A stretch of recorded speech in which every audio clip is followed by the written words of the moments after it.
Good morning guys! Pakinggan natin ang inilapit nilang problema sa atin. Ito ay tungkol sa tubig. Oo guys, makikita natin ang paligid na ito ay puno ng tubig. Pero paano pag ganito ang problema mo? Magandang hapon po sir. Dayto iti bagbagak nga lusob sir nga idawdawata ay nga bubon nga idawdawatan mi ti lusob. So eta sir ne. Tanuhang amin nga maikan ti lusob deta sir ket no adto ti tubog na agreb ba kailangan man nga makali ulitin. Adayo dito iti balbalay sir. O awan pulos balay dito eh. O kailangan pa naming tumawid para makapag-igib po. Hindi lang po zone 4 hanggang zone 3 ng Bisago po. Ayan po sila. Ayan po. Kumaserta mapatgam dito yung akid daw mi keng kaser. No agaramid adda ti bububun ti bakuran mi sir pero naapgad. Kut anusan mi latta ti kasan na sir niya nga rod. At least nalabay. Kailangan nga i-filter milatan kasi jay tapno luminaw sir. Sige sir, thank you po. Ayan guys, napakinggan natin ang problemang idinaing sa atin.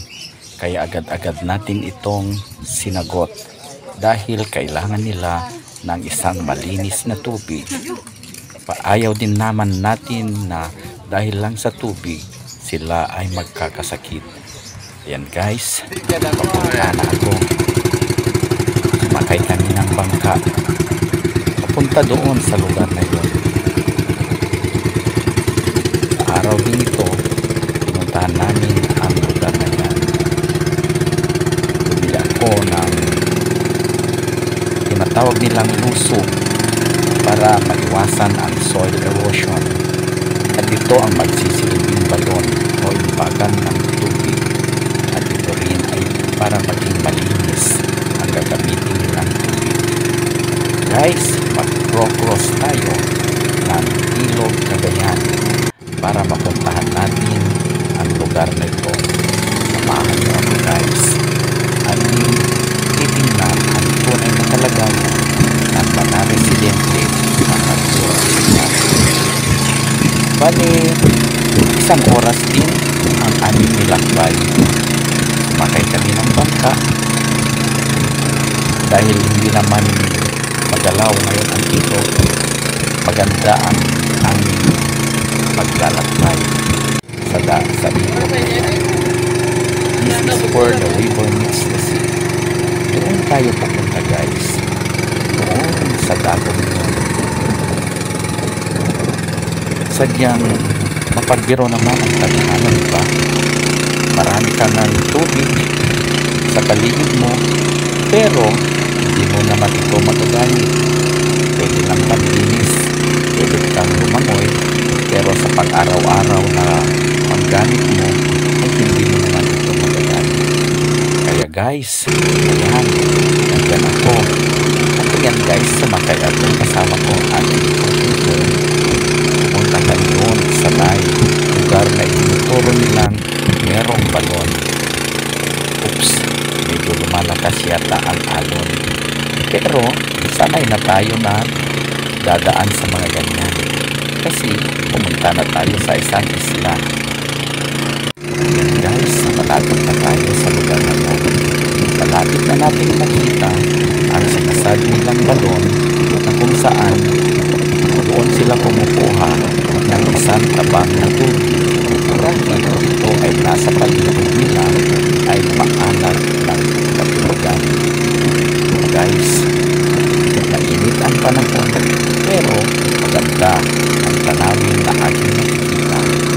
Makikita ko na ngayon ang lugar kung saan ilalagay natin ang balon na pagkukuhanan ng mga residente ng malinis na tubig. Yan guys, nakarating na kami. Isa't sana binuhat nila ang lusob at ipinakita sa akin. Talagang nakakaawa sila guys.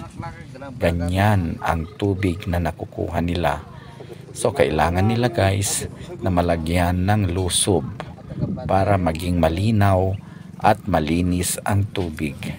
Kawawa nga sila guys. Kaya ang project na ito, maraming salamat sa mga taong tumulong. Hindi ko na bibigkasin pa ang kanyang pangalan, pero alam niya, dahil sa pagtulong niya, may ibibigay natin ang isang malinis na tubig para sa mga residente. Yan guys ang paligid niya. Makikita natin walang mga kabahayan. So tsak, malinis talaga ang tubig na makukuha natin yan kapag maipwesto na natin ang lusob. Yan po ako pumunta.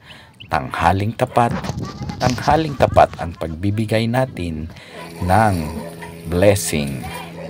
O ayan guys, tingnan nyo kung gaano kababaw. Ganyan lang guys kababaw.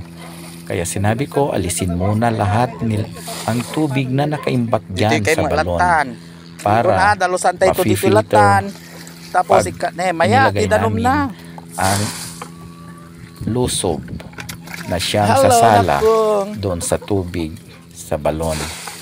Kaya tinawag namin ang mga matatanda, mga residente sa lugar na yan. Sila ay nagtulong-tulungan.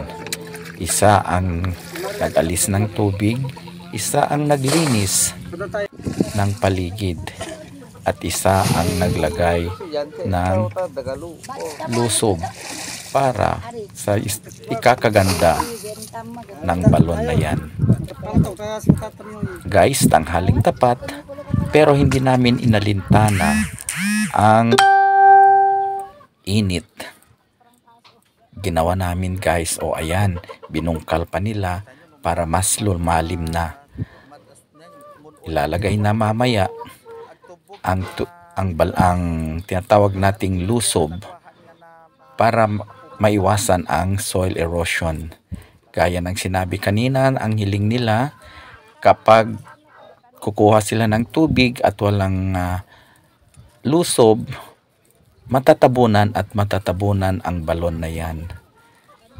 Yan guys, ang mga residente ng lugar na yan, masaya sila habang inilalagay nila isa-isa ang lusob na yan. Bayanihan, espiritu ng bayanihan ang nagiging dahilan para magkakaroon sila ng isang malinis na balon. Kapintasan nga kuana. Guys, abangan natin mamaya yung part 2 kung paano nila inilagay at kung ano ang pangalan ng balon na yan.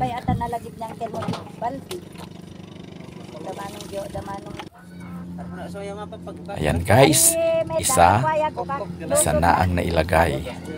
Ganyan lang guys.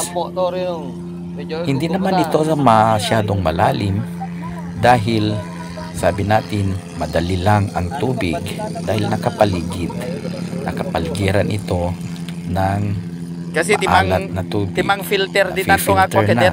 deta Kaya ganyan luso. guys.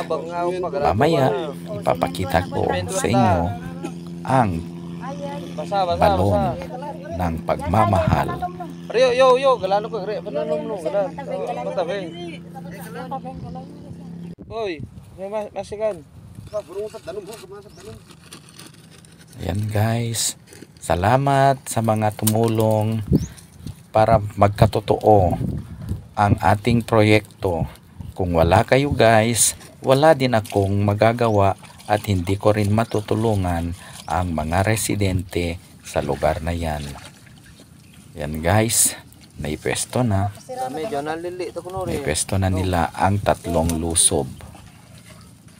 At kailangan nilang linisin mabuti para magkaroon din sila ng isang malinis at hindi maalat na tubig na gagamitin nila sa pang-araw-araw na pamumuhay.